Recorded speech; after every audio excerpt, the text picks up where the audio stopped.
encore une fois, c'est selon moi le montant à partir duquel il faut commencer à discuter, à ouvrir la porte. 40 millions Mendy, 30 millions Sidibé, Fabinho 50, Bakayoko 40, Bernardo Silva 60, Thomas Lemar 40 et Mbappé, contrairement à ce que dit Vadim Vassiliev, on va peut-être l'entendre, à 100 millions d'euros, tu ne peux pas ne pas le transférer, c'est pas possible. Si on fait le total, on est à 360 millions d'euros. Sur Mbappé, je suis pas d'accord. Je dis pas qu'il faut vendre tout, mais que si, parmi les joueurs que j'ai cités, il y en a peut-être d'autres, j'en ai pris que 7.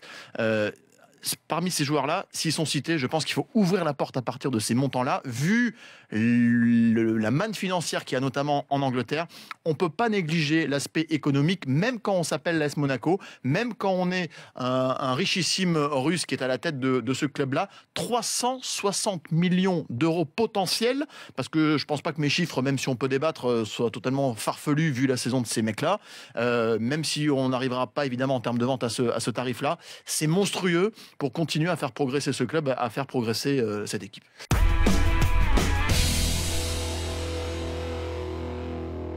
Oblak, c'est pas mal parce que c'est pas un gardien exceptionnel. C'est un très très bon gardien.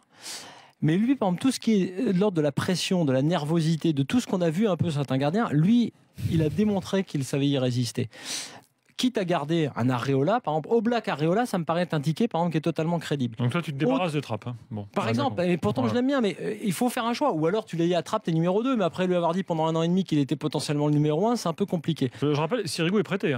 Ouais. Absolument, il appartient toujours au PSG. Et deuxième idée. Il faut aussi faire un deuxième gardien, Sirigu. C'est pas. Mais lui ne le voulait pas, donc c'est compliqué. Mais bon, deuxième idée, plus ambitieuse, et il aurait fallu peut-être que le PSG réalise une autre saison pour pouvoir l'attirer, Lloris. Alors évidemment, comme Tottenham est un peu en devenir, cette idée-là, elle était plus crédible il y a peut-être 1 an, parce que Tottenham, c'est peut-être le club de l'avenir en Angleterre, il est bien et tout machin. Mais sinon, pareil, par rapport à l'image, pour frapper un grand coup, pour donner un coup d'accélérateur, si tu as le gardien de l'équipe de France dans l'équipe de la capitale et tout, c'est un truc. Ce que je veux dire, c'est que ce soit pour l'image, mais l'image avec un très bon gardien, que ce soit évidemment pour le poste et l'importance que ça représente dans les grands moments de Ligue des Champions, j'ai dit qu'il ne faut pas hésiter à remettre ce chantier-là en marche.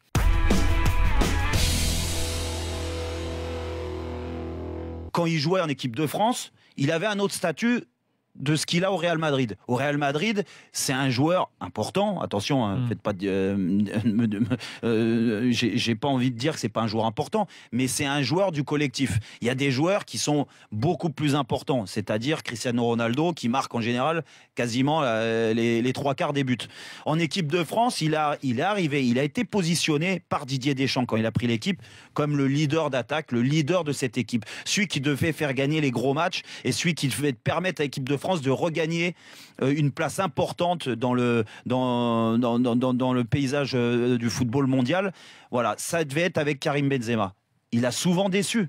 Il a marqué des buts, oui, mais heureusement qu'il en marque. Il est numéro 9 de l'équipe de France. Heureusement. Maintenant, est-ce que Karim Benzema, quand il jouait, c'était autant d'affluence qu'un Thierry Henry, qu'un David Trezeguet, et puis je peux en remonter? Moi, je pense pas. Je pense que Karim Benzema, il a besoin du collectif et des autres, comme il est au Real Madrid, pour être à son meilleur niveau. En équipe de France, on l'a placé en haut du collectif. Et ça, je pense que ça lui correspondait pas.